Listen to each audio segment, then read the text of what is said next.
വീട്ടിലെ മൂത്ത കുട്ടി അച്ഛൻ്റെ അടുത്ത് ചെന്നിട്ട് അച്ഛനോട് ചോദിച്ചു, അച്ഛ, എന്താണ് ഈ രാഷ്ട്രീയക്കാർ അല്ലെങ്കിൽ അധികാരവർഗം, തൊഴിലാളി വർഗം, നെക്സ്റ്റ് ജനറേഷൻ, ന്യൂ ജനറേഷൻ എന്നൊക്കെ പറഞ്ഞാൽ എന്താണ് എന്ന് ചോദിച്ചു. ഒരു കൊച്ചുകുട്ടി ആയതുകൊണ്ട് തന്നെ ഒരു ചെറിയ ഉദാഹരണ സഹിതം അച്ഛന് അവനോട് പറഞ്ഞു കൊടുത്തു. മകനെ, അടുക്കളയിൽ നിൽക്കുന്ന നിന്റെ അമ്മയാണ് അധികാരവർഗം എന്ന് പറയുന്നത്. ഞാനാണ് രാഷ്ട്രീയക്കാരൻ. നമ്മുടെ വേലക്കാരി ആണ് തൊഴിലാളി വർഗം എന്ന് പറയുന്നത്. നീയാണ് ന്യൂ ജനറേഷൻ എന്ന് പറയുന്നത്.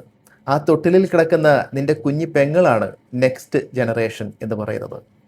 അവന് ഒന്നും മനസ്സിലായില്ല. അവൻ ഇതിനെപ്പറ്റി തന്നെ ഇങ്ങനെ ആലോചിച്ചുകൊണ്ടിരുന്നു. രാത്രിയായി, എല്ലാവരും കിടക്കുന്നു, പക്ഷേ ഇവന് ഉറക്കം വരുന്നില്ല.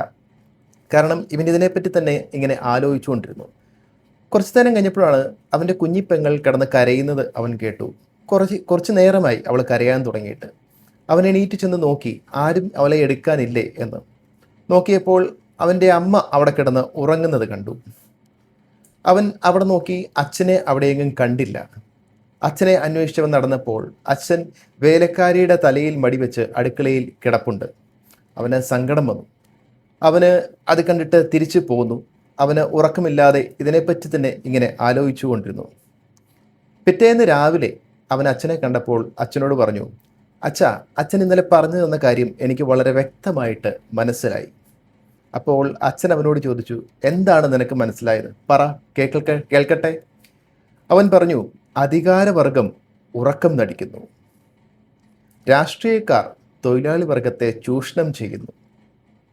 ഇത് കണ്ട ന്യൂ ജനറേഷനായിട്ടുള്ള കുട്ടികൾ ഉറക്കമില്ലാതെ തലങ്ങും വിലങ്ങും നടക്കുകയാണ്. ഭാവി എന്ത് ചെയ്യുമെന്നറിയാതെ നെക്സ്റ്റ് ജനറേഷൻ അവിടെ കിടന്ന് കരയുന്നു.